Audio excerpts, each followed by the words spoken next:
Words, they may seem small, just sounds or letters strung together, but they carry weight. They can stick with us long after they're spoken, echoing in our minds when we're alone. Sometimes people tell lies. They say things that are just not true. Things meant to tear us down or make us question who we are. A single message or comment can change how we see ourselves. And well, this can make us feel really sad and alone. It can feel like no one understands, like we're invisible in a world that's moving too fast to notice our pain.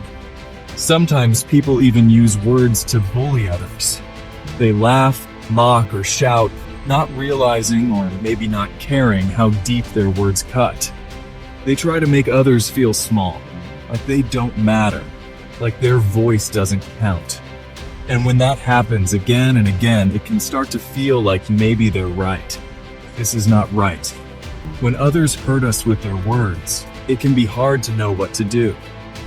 We might question our worth or wonder if we're truly alone in how we feel. We might feel like hiding or even giving up. Like the world is too loud, too cruel, and there's no space left for us to just be. But there is hope. We have a God who sees and hears us. He knows our pain and He cares deeply. Even when others don't understand, He does. And in His love, we find strength to rise again. In the Bible, there's a book called Psalms. It's a collection of ancient songs, poems, and heartfelt prayers written by people who experienced deep joy, intense sorrow, and everything in between. These are songs and prayers that express real human emotions: fear, hope, anger, gratitude, and longing. They remind us that it's okay to bring our raw, unfiltered feelings to God. One of these songs, Psalm 12, was written by a man named David. He wasn't just a poet, he was a warrior, a shepherd, and eventually a king.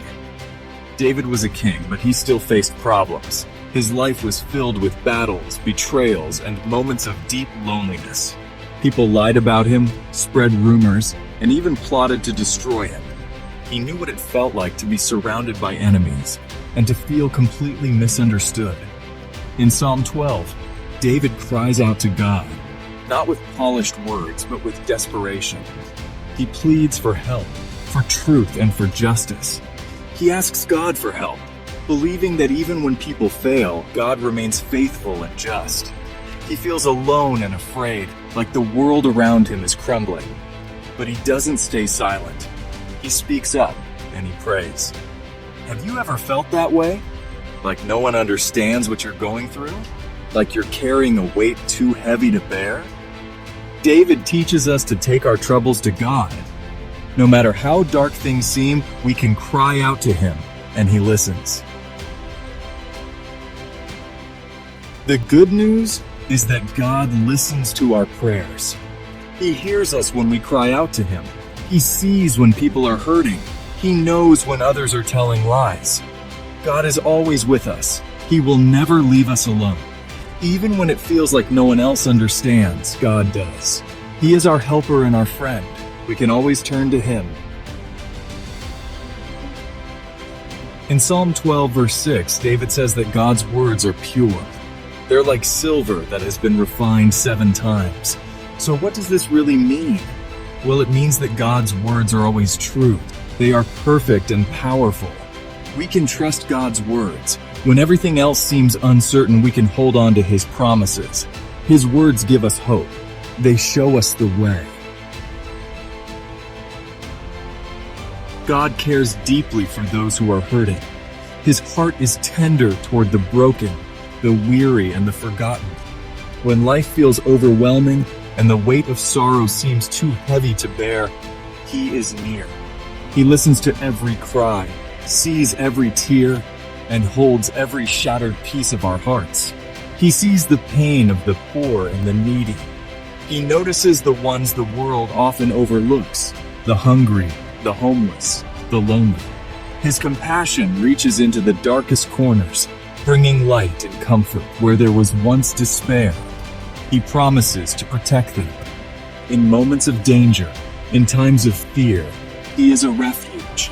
Like a shelter in the storm, His presence surrounds and shields those in need. He will fight for them.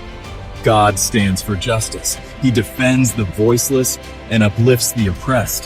His justice is not delayed and his power is unmatched. And honestly, we must do the same. We are called to be his hands and feet, to serve, to love, to act. When we show kindness, we reflect his heart to a hurting world. God's love is a light in the darkness. It breaks through the night like the dawn, guiding us when we feel lost and giving us hope when all seems hopeless. His words offer hope and healing. In Scripture, we find promises that restore our souls and truths that anchor us in the storm. Prayer becomes our lifeline, connecting us to the one who never fails. No matter what troubles you face, remember that God is with you. Turn to him. Trust in his promises. He will never leave you nor forsake you. Even in silence, he is working. Find your safe place in his love. Let his peace calm your anxious heart. Let his presence be your home. In him there is healing, restoration, and everlasting.